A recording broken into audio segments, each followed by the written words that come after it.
trails are starting to dry out, so hopefully I was gonna get a chance to go take a ride today, maybe boost some lips, tater chips.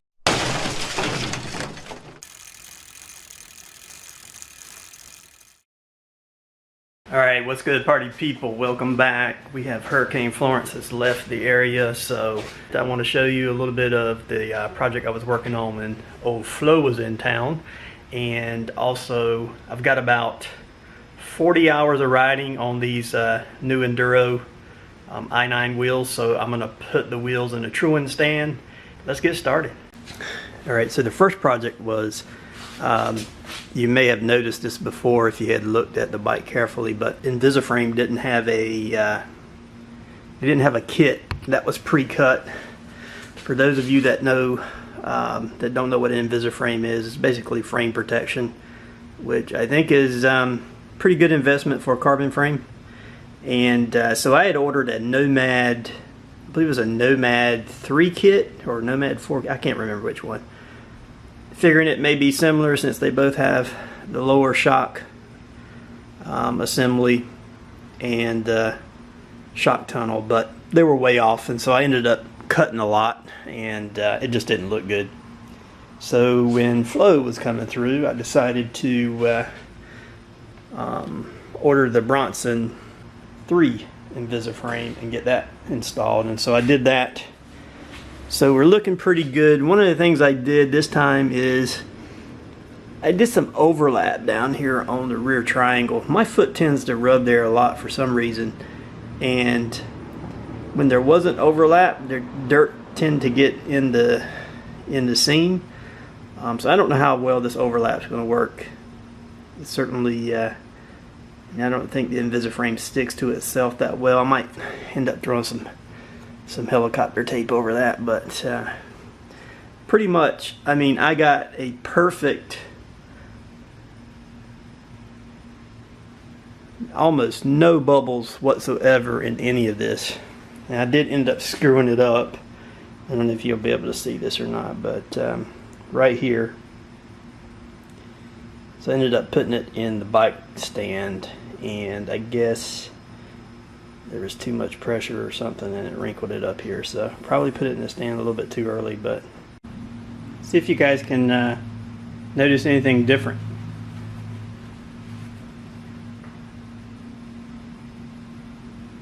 So I did swap out the 36 Performance fork with a 36 Performance Elite fork, and I did some initial high speed, low speed compression and rebound dampening settings on this, so it's probably not right yet, but at least it's a good starting point. Already sold the Performance fork to a gentleman yesterday that needed it for one of his bikes, so it's good that I was able to recoup some of that cost and put it toward the Performance Elite. I thought about putting my Fox 36 factory on it, but I kind of wanted to stay with the black stanchion, so hopefully I can get out on the trail today and muck around a little bit with the compression rebound settings on some of the jump lines and stuff, and try to get it to a point where it's pretty dialed for most of the riding, and then I can just adjust it minorly for the terrain. So I'm going to show you the easiest way to remove the rear wheel.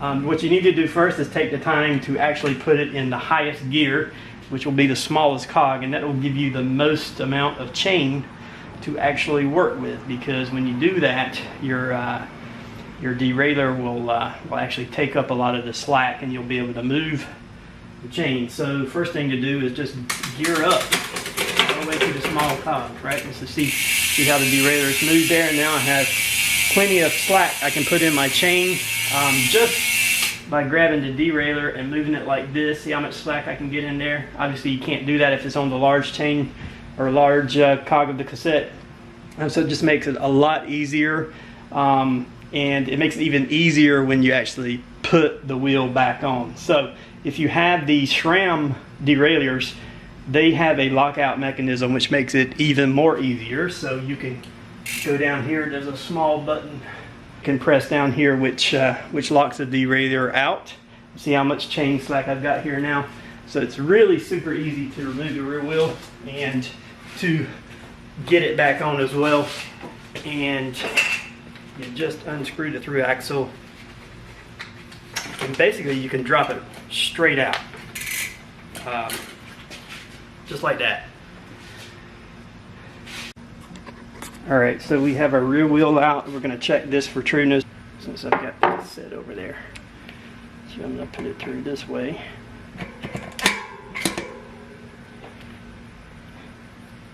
Back it off a bit.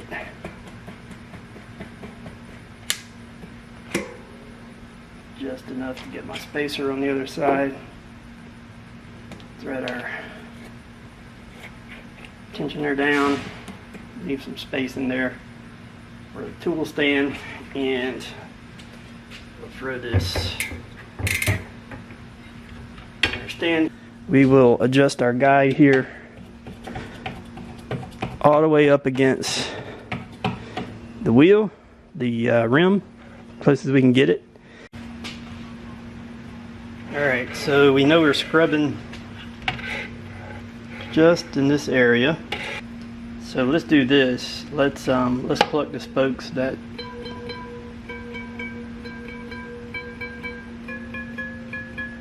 so definitely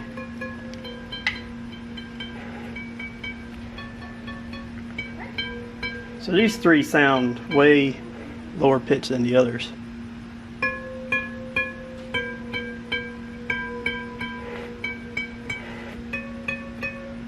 So that's tight, low, low, low, tight.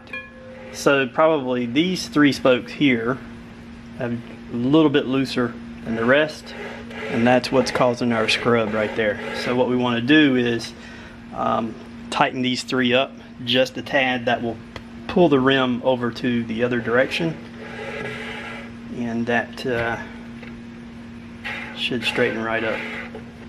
So I'll take my penetrating fluid and we'll hit those three spokes at the bottom and at the top up here, and we'll wait just a minute before we tighten down. So let's do this guy, this guy, this guy, and where they go up and intersect. And this one, and hit this one.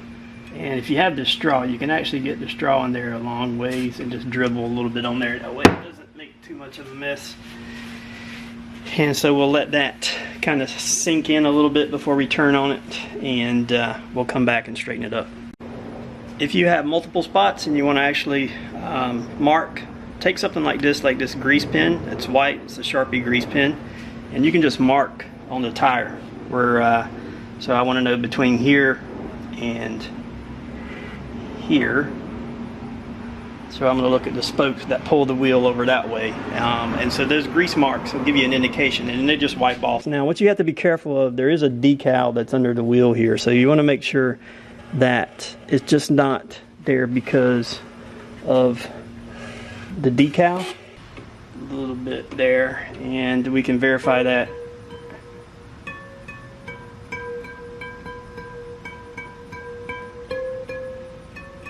So here how high this spoke is, here how high that spoke is. Those three there are the ones that we need to actually tighten, and so we'll do a quarter turn. We'll start out in the middle, and then we'll do a quarter turn at the outer edges and see if it gets a similar tone, and if it shows true, and then we'll just keep working it. Small increments is the key here. You don't want to turn down on this thing too much because you'll get it way out of shape. So alright, so we made one white mark here, one white mark there, and so we know that the rim is too far this way. So what we want to do is tighten spokes on this side of the wheel, pull the rim over that way, only between these two spots. So we're only going to tighten spokes on that connect to the left side of the rim, and see how that changes.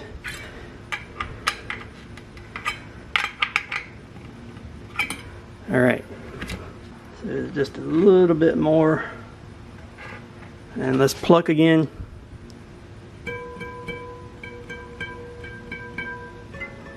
So still not the same sound, so we'll give these a quarter of a turn. And they kind of felt loose anyhow. Still a little bit loose. Let's do another quarter of a turn.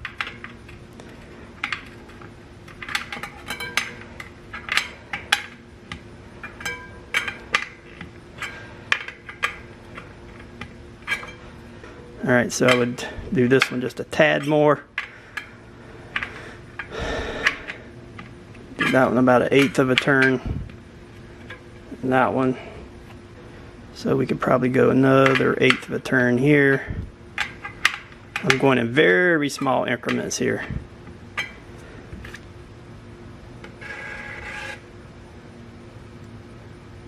No scrubbing whatsoever between those two lines. Alright, so on the other side of the wheel, we have a similar right around this Enduro sticker as well. So I'm just going to make a mark on the tire with a grease pen here. So in between those two spots, two grease pen markers, we have some scrubbing there. So I bet the one way to tell if it's, you know, the decal thickness that's actually doing that is, like I said, just pluck. So probably so that spoke sounds loose. Even this one. I'm just going to touch with some penetrating fluid. These wheels are fairly new, so they probably will be okay, but any of the spokes that go to that side of the wheel, I'm just going to hit, and we'll hit them up top with a little bit as well, just so they'll move easier. And we have this one goes here, and let's hit this one.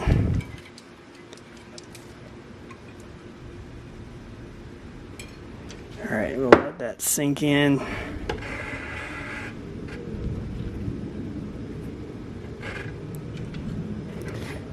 All right, and we'll start tightening a little bit. So we'll go here, half, quarter turn, not that one, quarter turn.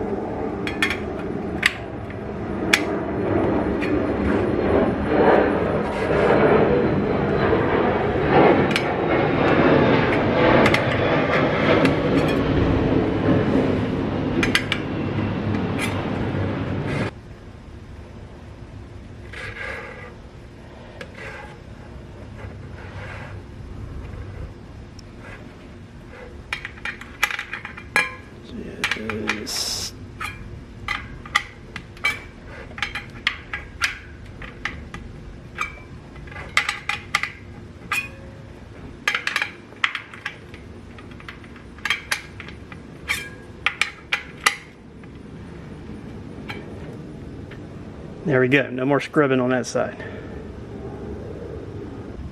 Very tight tolerance there. So that's a true wheel. I'll come back after probably another 10 or 20 hours and we'll check the roundness of the actual wheel in a different video.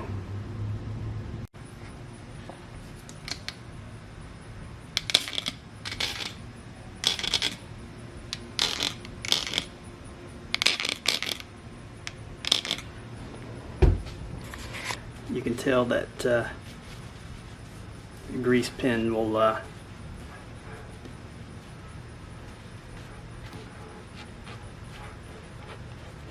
come off really easily.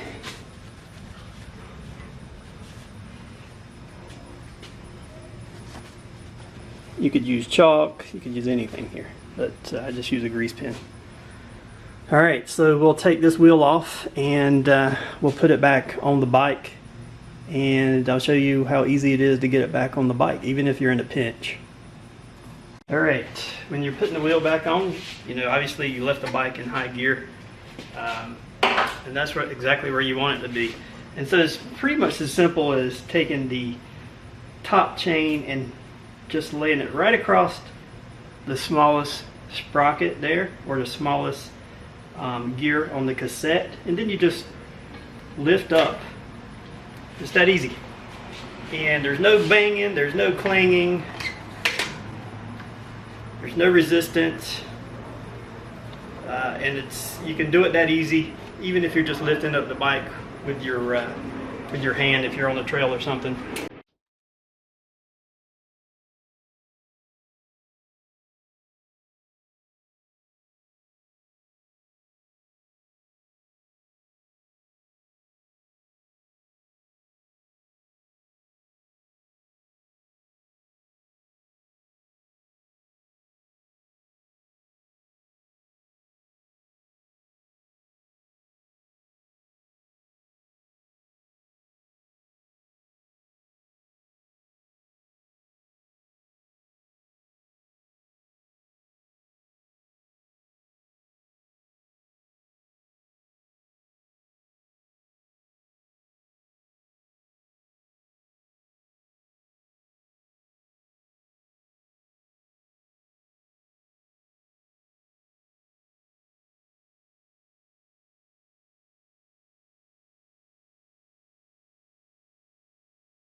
I'll just recap what makes this job easy. Number one, first you want to make sure that anything that you do with spoke tension needs to be in very small increments. You don't want to tighten down. I usually go quarter or even eighth turns on the spoke wrench. Also, you want to spray some penetrating fluid down in the threads of the spokes, especially if your wheels have seen somewhere or they have a lot of use or they're older wheels. That was the second thing, the penetrating fluid. So we had move in small increments, use the penetrating fluid, get a good spoke wrench. You don't want to be grabbing on it with pliers and other things that can kind of strip the spoke out, at least the part that you put the wrench on. So get you a good spoke wrench. The other thing is that you don't necessarily need a true-in stand, but it helps in this case. I already had one, so it makes it just super easy to remove the wheel, put it up there. If you're going to test for the roundness, so the radial trueness, you really need to remove the tire and put the marker up against the outer edge of the rim. We'll do that when we come back for the next maintenance on these wheels, but this is just kind of a tidy up. You want to look at the rim and where it's scrubbing at. If it's scrubbing on the right side of the rim, that means it's pushed too far to the right, so you want to therefore tighten spokes on the left side of the wheel in order to pull the rim over to the left side. And if it was the other way, vice versa, you want to pull the rim to the right, you would actually tighten the spokes that are on the right side. And what I always say is I start with tightening before loosening anything. Typically, spokes don't need to be loosened. What you see is that they become loose after riding at some point. So typically you'll find that you have some spokes that will be looser than others. Now the other tip is the spokes on one side of the wheel should be similar, and that's why you heard me plucking around the spokes on one side of the wheel. They all should sound similar. If you put a tensiometer on them, they all would have a similar tension, ideally, and that's where you want to get them. That doesn't mean they're going to have the same tension as the other side of the wheel. Obviously, you have forces working on one side versus the other side. You have brake on the front, so your brake side are always going to be higher pitch and tighter in tension than the non-brake side, because it will see the most force. And similar on the back, but although probably not a as big a change, you've got force with the cassette on one side, and you've got force that kind of bounces out a little bit on the other side with the rear brake caliper. There will be a difference. So just remember that what you're trying to do is get things similar on one side of the wheel. You don't want to compare a spoke on the right side of the wheel with a spoke on the left side of the wheel. If you do that, you're going to get super out of true, and it's going to be a bear to get back into trueness. Alright guys, that'll do it for this video. Click some stuff down there. There's a thumb that points up, there's one that points down, there's a subscription button. Hit that if you're not subscribed to the channel. You guys know what to do. Until next time, skill up and ride.